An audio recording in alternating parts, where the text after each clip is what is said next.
What Robert Redford never told you revealed only after he's gone. With his stunning looks and on-screen magnetism, Robert Redford was one of the last links to the golden age of Hollywood, and news of his death today brings back memories of the way we were. In his final days, the 89-year-old shunned the spotlight, instead choosing to stay on his ranch. In an industry built on exposure, Robert Redford mastered the art of concealment. For over 6 decades, he maintained a carefully constructed public image, the golden-haired movie star who never stumbled, never overshared, never became tabloid fodder. While his contemporaries bared their souls on talk shows and filled tell-all memoirs with confessions, Redford stood apart, a figure of remarkable restraint in an increasingly confessional culture. There were no embarrassing interviews, no public meltdowns, no midnight tweets he'd regret by morning. Robert wasn't just private, he was deliberate, explained a longtime colleague who worked with him across multiple decades. Everything you saw was exactly what he wanted you to see, nothing more, nothing less. This extraordinary control over his public persona wasn't accidental. It was a conscious rejection of what Redford called Hollywood confession culture, the industry's growing expectation that stars should commodify even their most personal struggles for public consumption. I've never understood why actors feel compelled to tell the world their deepest secrets, Redford once remarked during a rare moment of candor in a 2018 interview. Some things should remain private. Not everything is for sale. People who met him often said they were overwhelmed by just how real and charming he was. Yet, in the wake of his passing on September 16, 2025, a more complex picture has begun to emerge, one that reveals the profound personal struggles that shaped the man behind the carefully maintained facade. Through scattered interviews given late in life, private correspondences now coming to light, and reflections from those closest to him, we are finally glimpsing the human being who existed behind the myth. The truth is that Redford's life was marked by profound losses, private pain, and deep regrets that he largely kept hidden from public view, not out of shame, but out of a conviction that some experiences are too sacred for public consumption. Robert believed that suffering in silence was a form of dignity, revealed a family friend. But he also left breadcrumbs throughout his life, small revelations in obscure interviews, subtle references in his work, moments of unexpected vulnerability. He told his story, but only for those paying close attention. His death was a huge loss not only to Hollywood, but to communities worldwide. He wasn't just an incredible actor. He was one of the first to do political thrillers. People agree, we lost a legend.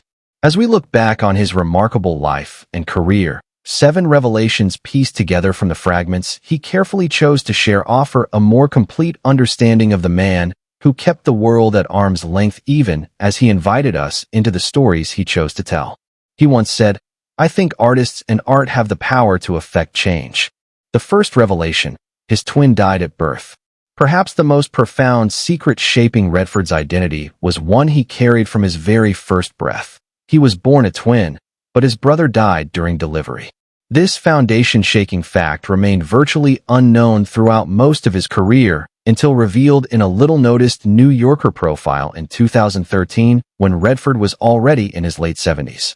"I was originally one of 2, Redford disclosed with characteristic understatement before quickly changing the subject. Pressed gently for more, he admitted, "I've always carried that with me. This sense that I was here and someone else who was part of me wasn't." This early loss may explain his lifelong search for identity and meaning. Friends now reveal he occasionally spoke of feeling a phantom presence, an inexplicable sense that someone was missing. Director Sidney Pollack recalled that Redford sometimes felt like half of something, always searching for completeness. This theme ran through many of his most personal projects, from The Way We Were to The Natural, to directing films like Ordinary People and Quiz Show, all exploring fractured identities.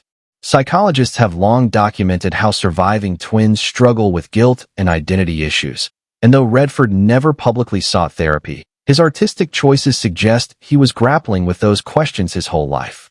"I think he was always asking who would I have been if my brother had lived," reflected a childhood friend.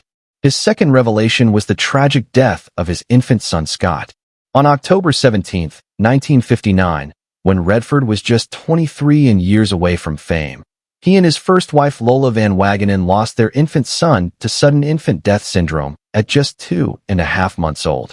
Though this fact was in official biographies, Redford rarely spoke of it, except for a few restrained remarks late in life. "You never recover from the death of a child," he said in 2011. "You learn to live with it, but it changes everything." Those close to him say this tragedy profoundly shaped his marriage and his approach to fatherhood. After Scott's death, Robert became fiercely protective of his private life, shielding his family from exposure. He couldn't control losing his son, but he could control how much of himself he gave away to the world. This also explained his lifelong discomfort with celebrity culture and its performative grief. When you've held your dead child, you develop a different perspective on what constitutes a real problem, a friend explained. Redford's third revelation was his hidden, decades-long health battle. Beginning in the early 1990s, he developed peripheral neuropathy, a progressive nerve condition causing weakness, pain, and numbness.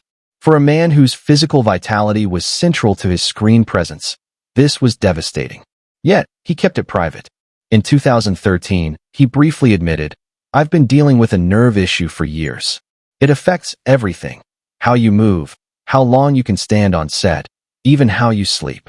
Crew members noticed his struggles, especially during The Horse Whisperer in 1998, but Redford never asked for special treatment. He wanted people to see his characters, not his pain. His personal physician later revealed he didn't want his health to become part of his story. His fourth revelation was his frustration as a director. Though his debut, Ordinary People, won an Academy Award, his subsequent films like Quiz Show, The Conspirator, and The Company You Keep often failed commercially despite deep cultural meaning. He once lamented, "Everyone wants me to be the guy on the horse or the charming con man. Nobody wants me to be the guy asking difficult questions." His films often grappled with American culture, truth, and corruption, but audiences didn't always respond, which deeply hurt him. This disconnect pushed him further from Hollywood, focusing instead on Sundance and activism where his impact could be measured beyond box office.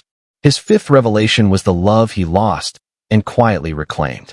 His 27-year marriage to Lola Van Wagenen ended in 1985, a painful split he rarely discussed.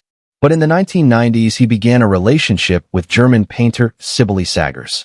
They lived together nearly 2 decades before marrying in 2009. Friends revealed his reluctance to remarry came from guilt over his first marriage and its impact on his children.